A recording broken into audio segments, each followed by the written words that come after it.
நீ எல்லாம் பொறந்ததே வேஸ்ட்டு. உன்னால இந்த விஷயம் கூட செய்ய முடியாதா? நீ எல்லாம் எதுக்கு இருக்கிற? இது கூட தெரியாம நீ எல்லாம் வாழ்றதே வேஸ்ட்டு.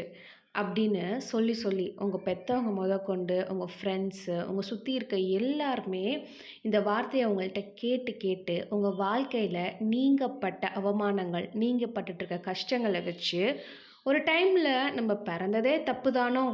அப்படின்னு சொல்லி ஃபீல் பண்ணி, அழுது புலம்பிட்டு, "ஏசப்பா எதுக்கு என்ன நீங்க இந்த உலகத்தில படைச்சீங்க?" அப்படின்னு கொஸ்டினா கேட்டுட்டு இருக்கீங்கல்ல, உங்க கூட தான் ஏசப்பா இன்னைக்கு பேசணும்னு நெனைக்கிறாங்க. வாங்க வீடியோக்குள்ள போலாம். Welcome to mount of the Christ.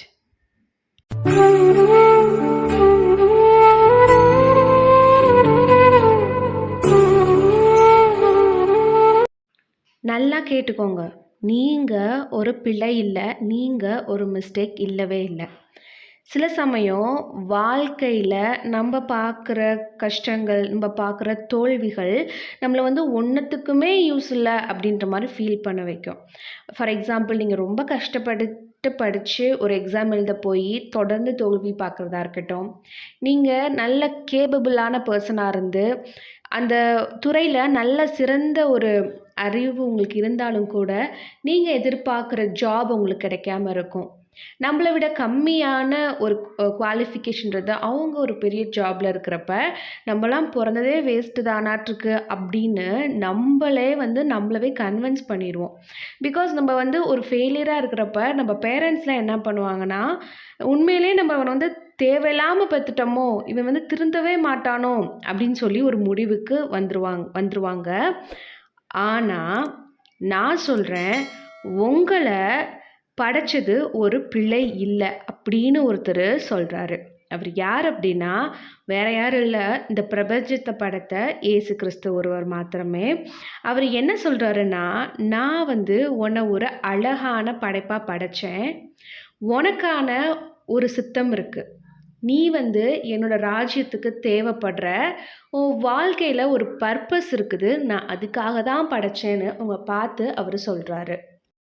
இப்ப உங்கள சில பேரு எப்படி சொன்னாரு? உனக்கு கால் பண்ணி சொன்னாரான்னு நீ கலாய்க்கிறீங்க அப்படின்னா, கண்டிப்பா இல்லங்க. பைபிள் வசனத்துல சொல்லியிருக்காங்க.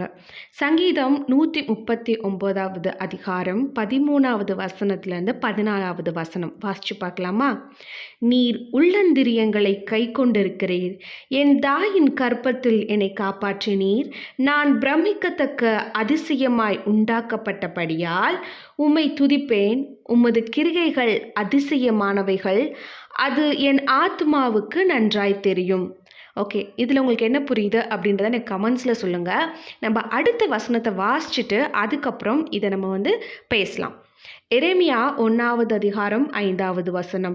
"நான் உன்னை தாயின் வயிற்றில் உருவாக்கும் முன்னே உன்னை அறிந்தேன். நீ கர்ப்பத்திலிருந்து வெளிப்படும் முன்னே நான் உன்னை பரிசுத்தம் பண்ணி, உன்னை ஜாதிகளுக்கு தீர்க்கதரிசியாக கட்டளையிட்டேன்" என்று சொன்னார். ஓகே. இந்த 2 பைபிள் வேர்ஸ்லயுமே ஆக்சுவலி 3 பைபிள் வேர்ஸ்ல உங்களுக்கு என்ன புரிஞ்சுதுன்றத ப்ளீஸ் எனக்கு கமெண்ட்ஸ்ல சொல்லுங்க. எனக்கு என்ன புரிஞ்சுது அப்படிங்கிறத நான் உங்ககிட்ட ஷேர் பண்றேன். இந்த உலகத்தையே படைச்சது தேவன் தான். அத நான் வந்து 100% விசுவசிக்கிறேன். அந்த தேவன் எல்லாத்துக்குமே ஒரு வேலை வச்சிருக்காரு. ஒரு பர்ப்பஸ் இருக்கு. சூரியன் இல்லன்னா நமக்கு காலை கிடையாது. நிலவு இல்லன்னா நைட்ல நம்மளால ஒழுங்கா டிராவல் பண்ண முடியாது. இந்த மாரி அவரு படைச்ச எல்லாத்துக்குமே ஒரு ரீசன் இருக்கும். அதே மாரி தான் உங்களையும், என்னையும் படைச்சதுக்கு ஒரு ரீசன் இருக்கும். உலக விஷயங்கள், உலக காரியங்கள் நம்மள ரொம்பவே சில சமயங்கள்ல அடிச்சு போட்டுரும். எந்திரிக்கவே முடியாது. நம்மளும் கர்த்தர விட்டு ரொம்ப பின்வாங்கி வந்துருவோம். ஆனா ஒரு விஷயத்த மறக்காதீங்க. உங்கள உலகம் அடிச்சு நீங்க அழுதுகிட்டு இருக்கீங்கல்ல, அப்பயும் உங்க பக்கத்துல ஒருத்தர் உட்கார்ந்து உங்களுக்காக அழுதுட்டு இருக்காரு. அவர் தான் உங்கள அதிகமா நேசிக்கிற, நீங்களே உங்கள வெறுக்கிறப்ப உங்கள இன்னும் அதிகமா நேசிக்கிற இயேசு கிறிஸ்துவானவர். ஏசப்பாக்கு உங்கள எந்த அளவு தெரியும் அப்படின்னா, உங்க தாயின் கருவில் நீங்க உருவாகும் முன்னே நான் உன்ன அறிஞ்சிருக்கேன்னு சொல்றாரு. நீங்க படுற கஷ்டம் அவருக்கு தெரியும். நீங்க என்ன ஆகணும்னு கனவு கண்டிருக்கீங்க இல்லையா? அதுவும் அவருக்கு தெரியும். உங்களால என்ன செய்ய முடியும்? உங்களுக்குள்ள என்ன பொட்டென்ஷியல் இருக்கு அப்படின்றது அவருக்கு தெரியும்.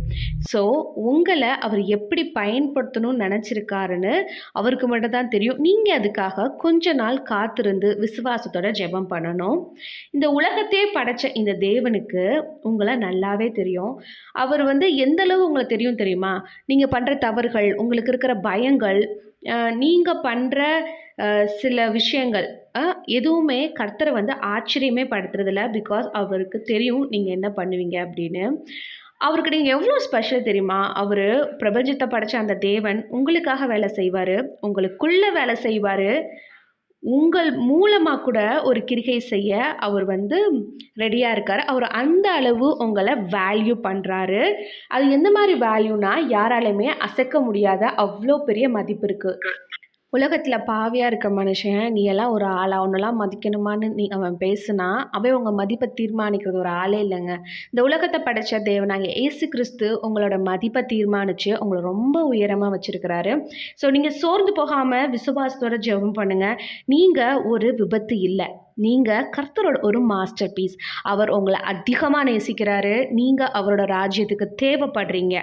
அப்படியா? அப்ப என் லைஃப்ல எதுவுமே நடக்கலையே பாசிட்டிவா நீங்க கேட்டீங்க அப்பன்னா, நடக்காட்டியும் நீங்க விசுவசிங்க. கர்த்தர் உங்க வாழ்க்கைய மாற்ற வல்லவரா இருக்காரு. விசுவாசத்தினால் நீதிமான் பிழைப்பான். இந்த வீடியோ கேட்குற உங்களுக்கு இது பிரயோஜனமா இருந்தா, கமெண்ட்ஸ்ல ஆமேன்னு சொல்லுங்க.